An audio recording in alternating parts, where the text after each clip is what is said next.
بالله العلي العظيم. أعوذ بالله من الشيطان اللعين الرجيم. بسم الله الرحمن الرحيم. الحمد لله رب العالمين والعاقبة للمتقين ولا للمؤمنين والنار للكافرين والناكثين والفاسقين والمارقين. ثم الصلاة والسلام والتحية والإكرام على رسول النبي الأمي العربي المكي الأمي البشري البديع الكوكب الدري النور المبين حبيب إله العالمين أبي القاسم محمد اللهم صل على محمد وعلى أهل بيته الطيبين الطاهرين المعصومين المكرمين الكحف الحسين والغياث المزكر المستقيم ومرجع الحاجبين وعصمة المعتصمين الذين أذهب الله عنهم الرجس وطهرهم تطهيرا. اللهم صل على محمد وآل محمد. لا سيما الإمام المبين بقية الله في الأراضين وحجته على الخلق أجمعين. الإمام الثاني عشر الحجة المهدي المنتظر صلوات الله وسلامه عليه ولعنة الله على أعداء الله وعلى أعدائهم ومنكري فرائضهم وعصمتهم وغاصبي حقوقهم أجمعين من يومنا هذا إلى قيام يوم الدين. أما بعد فقد قال رسول الله صلى الله عليه وآله وسلم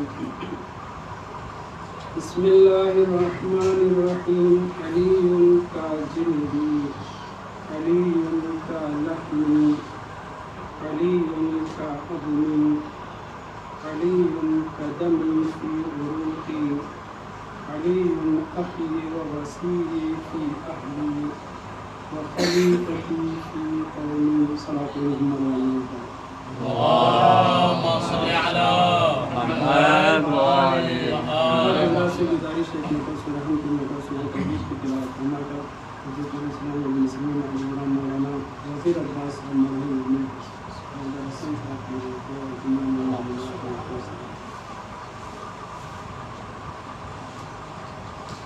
صلاۃ محمد.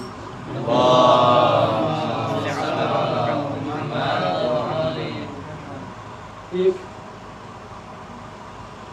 عظیم الشان کام انجام دینے والے خدمات انجام دینے والے علم دین کے مثال ثواب کی مجلس ہے.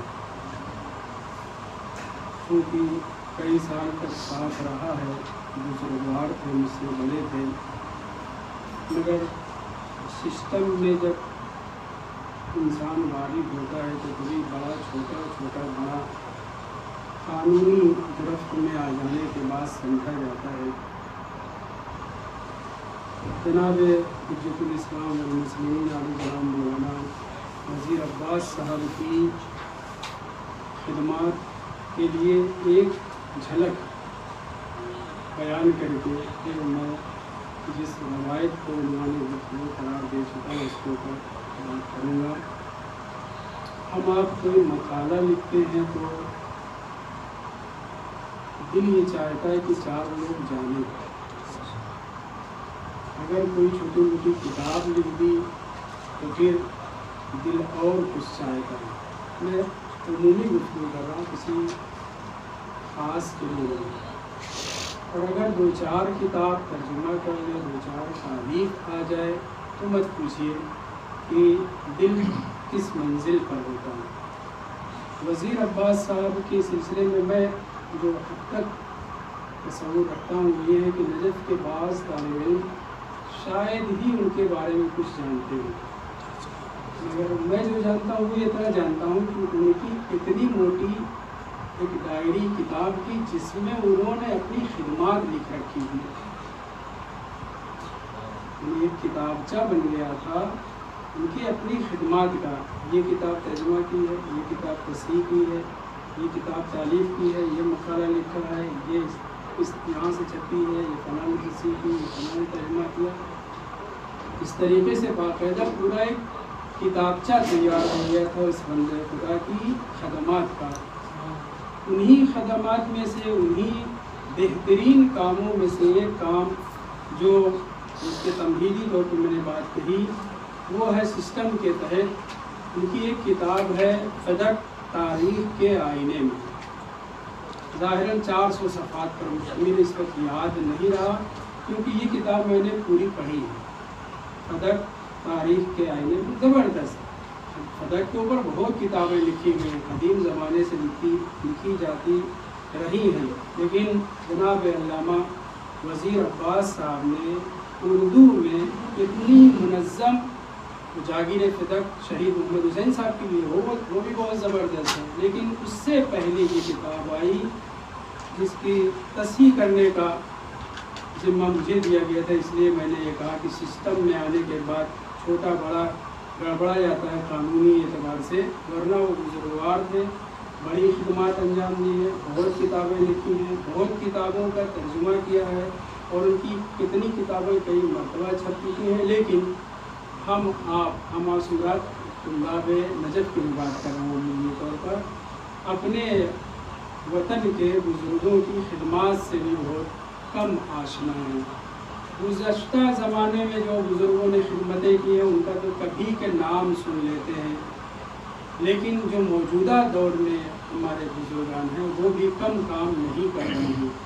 وزیر عباس صاحب کے لیے میں نے بتایا کہ پورا ایک کتابچہ تھا جس کو انہوں نے اپنی خدمات کو اکٹھا، آدمی کو یاد نہیں رہتا، ہر چیز یاد نہیں رہتی، اس لیے انہوں نے اس میں لکھ رکھا تھا. بہرحال خداوند متعال ان کو کروٹ جنت نصیب فرمائے. بہت بڑی بات ہے کہ احادیث معصومین علیہ السلام کو کوئی لکھ کر کے اس دنیا سے رخصت ہو جائے. جب تک فضائل امیر المومنین، فضائل اہل بیت، احادیث معصومین باقی رہیں گی اس وقت تک ہمارے نامہ اعمال میں اجر و ثواب لکھا جاتا رہے گا. جناب وزیر عباس صاحب کے لیے بس اتنا ہی. اب وہ روایت جو میں نے آپ کے سامنے ذکر کی ہے، الفاظ آپ کے سامنے پڑھے جا چکے ہیں. بزرگوار گزرے ہیں، سنی ظاہراً تھے. اسعد ارمنی، اسعد عبداللہ ارمنی، ان کی کتاب ہے الاربعین. اربعین نام کی بہت سی کتابیں آپ کو مل جائیں گی اور بہت سے علماء نے اربعین لکھی ہے. شاید ہی بزرگوں میں سے، محدثین میں سے کوئی ایسے گزرے ہوں جنہوں نے اربعین نام کی کتاب نہ لکھی. بہرحال بہت زیادہ اربعین کیوں؟ اس لیے کہ وہ معروف حدیث کی جس میں پیغمبر اسلام نے فرمایا ہے کہ اگر کوئی آدمی 40 حدیث صرف حفظ کر لے، عمل کی بات نہیں ہے، صرف حفظ کر لے، بعثہ اللہ یوم القیامت فقیہا عالما، خدا متعال سے قیامت میں فقیہ اٹھائے گا، عالم اٹھائے گا. البتہ شرطیں دوسری روایتوں میں ذکر ہوئی ہیں کہ عمل والی حدیث ہو، فضائل والی حدیث ہو، الی آخر. بہرحال احادیث معصومین علیہ السلام پر کام کرنا اپنے لیے صرف اجر و ثواب کا باعث نہیں بلکہ شرف کی بات ہے. خدا متعال ہم سب کو یہ سب اس طرح کی توفیقات سے نوازے. صلوات محمد و محمد.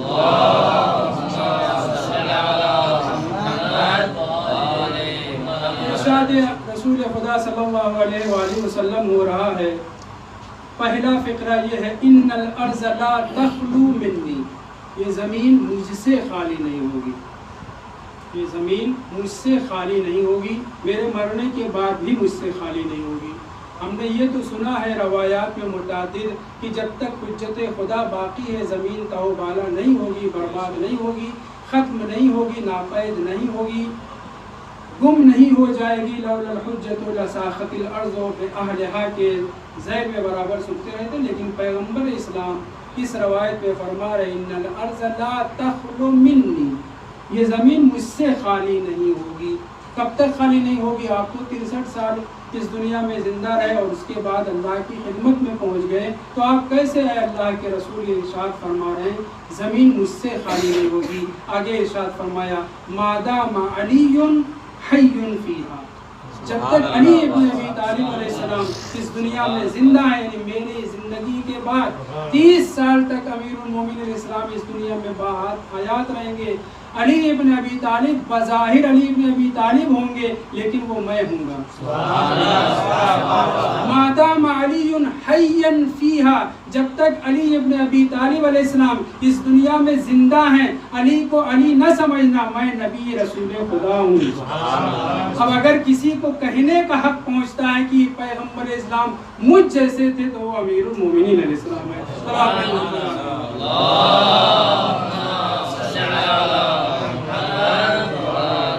آگے ارشاد فرمایا ان علی عوض منی فی الدنیا، یہ علی ابن ابی طالب علیہ السلام میرے بعد اس دنیا سے میرے رخصت ہو جانے کے بعد میرا بدیل ہیں، میرا عوض ہیں، یعنی دوسرے لفظوں میں دوسرے محمد ہیں۔ بس رسول ہم نہیں کہتے، نبی ہم نہیں کہتے، کیونکہ پیغمبر نے صاف لفظوں میں کہہ دیا ہے لا نبی عبادی، جو شخص نبی نہیں ہو سکتا وہ رسول بھی نہیں ہو سکتا، اس لیے کہ رسالت اخص ہے، نبوت عام ہے۔ لا نبی عبادی کے بعد لا رسول عبادی کہنے کی ضرورت نہیں ہے، چونکہ منصب نبوت اور رسالت کا خاتمہ ہو گیا ہے، اس لیے پیغمبر اسلام الفاظ کو بہت نپا تلا، وہ پیغمبر ہیں، افصح الناس ہیں، جس نے غاد کی سب سے بہترین ادائیگی انجام دی ہے، وہ کائنات میں کوئی نہیں ہمارے رسول کے علاوہ، وہ پیغمبر فرما رہے ہیں ان علی عوض منی فی الدنیا بعدی، علی ابن ابی طالب میرے بعد میرا بدیل ہے، یعنی میرے جیسے ہیں، بس منصب نبوت اور رسالت کے علاوہ۔ اور اس کے بعد گویا نبی اور اللہ میں تال میل تھا، اللہ نے بار بار کہا مختلف پیغمبر کے کلمات کے ذریعے عین اللہ علی، لسان اللہ علی، ید اللہ علی، جنب اللہ علی، ایسے ہی کلمات جو رسول اسلام نے اللہ کی طرف سے پیغمبر اسلام نے امیر المومنین کے لیے استعمال کیے، ویسے ہی اسعد ارمنی اپنی کتاب الاربعین میں فرماتے ہیں کہ رسول اسلام نے ایک ہی بیٹھک میں ارشاد فرمایا علی کا جلدی، علی کا لحمی، علی کا عظمی، علی کا دمی فی عروقی، علی اخی و وسیع فی اہلی و خلیفتی فی قومی۔ علی ابن ابی طالب علیہ السلام میرے جلد کے مانند ہیں، علی ابن ابی طالب جلد سے نیچے پہنچیے، میرے گوشت کے مانند ہیں، گوشت کے نیچے پہ علی کا عظمی، علی ابن ابی طالب میرے ہڈیوں کے مانند ہیں، اور اس کے بعد تمام کرتی گفتگو علی کا دمی فی عروقی، میری رگوں میں میرا خون نہیں بہ رہا، علی ابن ابی طالب۔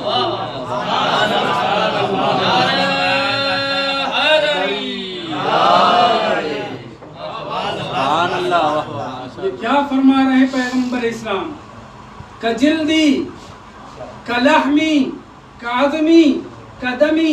آگے ارشاد فرماتے ہیں علی اخی و وسیع فی اہلی و خلیفتی فی قومی۔ آج ہمارے بھائی صاحبان، میں تو بھائی بھی نہیں مانتا، بہرحال کہنے میں کیا حرج ہے، کہتے یہ ہیں کہ ولی اور علی، ولی اور اولا ولایت کا معنی 21-22 معنی ہے، علامہ امینی نے بھی الغدیر میں تذکرہ کیا ہے۔ کبھی کوئی لفظ جب استعمال کیا جاتا ہے تو سیاق و سباق بھی دیکھا جاتا ہے، جو لفظ استعمال کیا جا رہا ہے کون استعمال کر رہا ہے یہ بھی دیکھا جا رہا ہے، لفظ کے استعمال کرنے والے کی وجہ سے معنی میں فرق پڑ جاتا ہے۔ میں کسی بچے کے لیے کہوں گا یہ میرا دوست ہے، یہ میرا غلام ہے کہوں گا، یا کسی بزرگ کے لیے میں کہوں گا یہ میرا غلام ہے، لفظ کے معنی قرینے سے بھی پتہ چلتے ہیں، لفظ کے معنی سیاق اور سباق سے بھی پتہ چلتے ہیں۔ لفظ کے معنی استعمال کرنے والے سے بھی بدلتے ہیں، لفظ کے معنی جس کے لیے استعمال کیے جا رہے ہیں اس سے بھی بدلتے ہیں، لفظ کے معنی جس ماحول میں استعمال کیا جا رہا ہے اس ماحول کی وجہ سے بھی لفظ کے معنی فرق کرتے ہیں۔ ایک لفظ کے 70 معنی، 70 کثرت پہ دلالت کرتے ہیں، یعنی ایک لفظ کے متعدد معنی ہوتے ہیں، مگر مختلف قرائن کے ذریعے سے وہ لفظ سمجھ لیا جاتا ہے کہ کس معنی میں استعمال کیا گیا ہے۔ غدیر کے 1.25 لاکھ پاجی، سب نہیں، کچھ استثناء ہے۔ صلوات محمد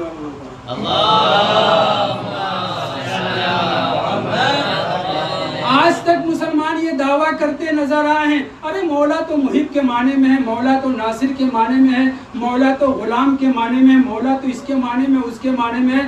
پیغمبر اسلام نے اس کلمے کو استعمال کیا، کسی غیرے نے استعمال نہیں کیا ہے۔ علی ابن ابی طالب علیہ السلام کے لیے استعمال کیا، کسی غیرے کے لیے استعمال نہیں کیا ہے۔ 1.25 لاکھ حاجیوں کے درمیان استعمال کیا ہے، گھر میں استعمال نہیں کیا ہے۔ مجمع میں ما قبل کلام کے الستو اولا بکم من انفسکم، صیغہ، کلام، سیاق، قرینہ بھی ذکر کیا ہے کہ اولا کے معنی کیا ہیں۔ تب اس کے بعد من کنت مولا فہذا علی مولا کہا ہے۔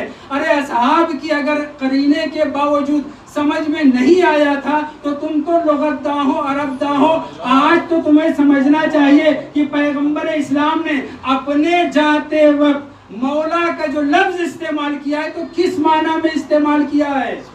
تم تو کافروں سے بھی گئے گزرے ہو، توجہ چاہتا ہوں، کافروں سے بھی لفظوں کے معنی کے سمجھنے میں کافروں سے بھی گئے گزرے ہو، اس لیے کہ ابن مغازلی ہے، پہلے ہے، فقیہ تھے، سنی تھے، مگر المناقب اہل بیت کی شان میں زبردست لکھی، فضائل امیر المومنین علیہ السلام کو خوب جمع کیا ہے۔ اگرچہ مسلمانوں کو ہضم نہیں ہوتی یہ کتاب، نہ ابن مغازلی ہضم ہوتے ہیں، لیکن بہرحال انہوں نے ایک بڑا کام کیا، وہ لکھتے ہیں، توجہ چاہتا ہوں، صلی اللہ علیہ محمد وعلی محمد،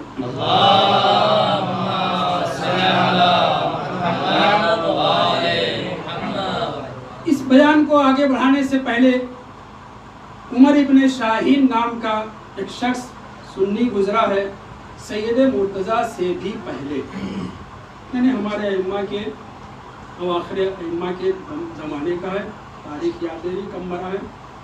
وہ خود کہتا ہے انی جمعت فی فضائل علی بن ابی طالب 1000 جز۔